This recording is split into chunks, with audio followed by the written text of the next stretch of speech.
Hey, what's up you guys? It's Emily, and in this video, I'm going to show you how to make a wooden bead garland. Now let's get on with the video.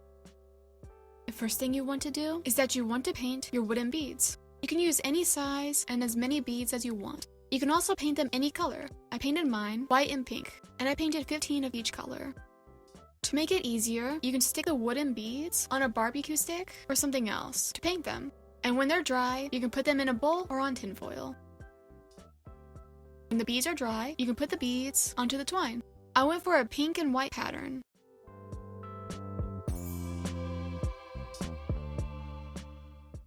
And I did occasionally use a toothpick to help push the twine through the beads.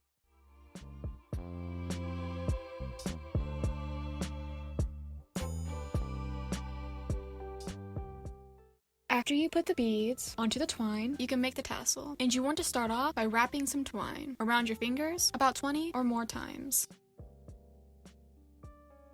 Then you can take the twine off of your hand. Then you want to cut another piece of twine. And you want to tie this piece through the loop. When you're done tying the piece of twine on, you want to take another piece of twine and make a loop over the tassel. Then you want to wrap the twine around the loop and the twine. Once you're done wrapping, you want to take the end that you were wrapping with and put it through the loop.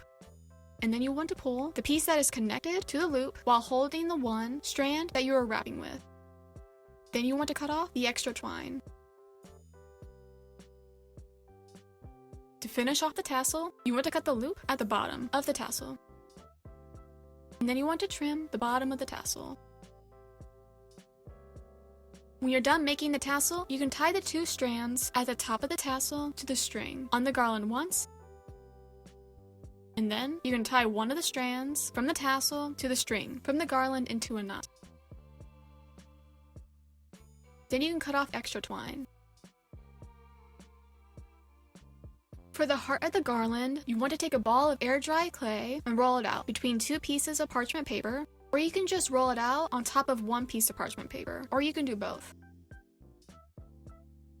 Once you're done rolling out the clay, you want to put a heart or another shaped cookie cutter on the clay and press down.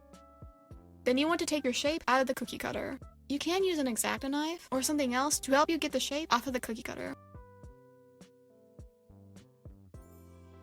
When you're done, you can use a toothpick to make a hole that's big enough for the twine to go through.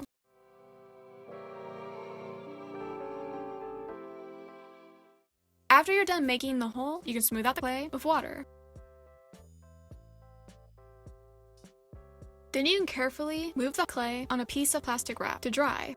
And if you need to, you can smooth out the back of the clay and then you can lay it down to dry. You want to follow the air-dry clay's instructions to see how long it will take to dry. Once the clay is dry, you can paint it any color that you want, or you can leave it how it is. I painted mine white because it was too gray. When it's dry, you can write any word on the clay with a pencil. I wrote the word home, but you can write any word that you want.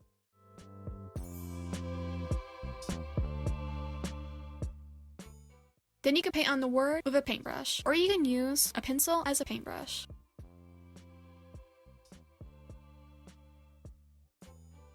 When the paint is dry, you can pull the other end of the twine that's on the garland to the front of the heart.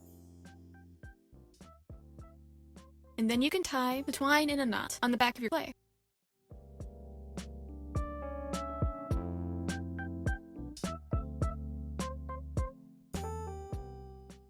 And then you can cut off the extra twine, and you're all done. And that's how you make a wooden bead garland. In the comments down below, let me know what you think about this DIY. And if you like this video, give this video a thumbs up and subscribe to see more videos. And I will see you in the next video. Bye!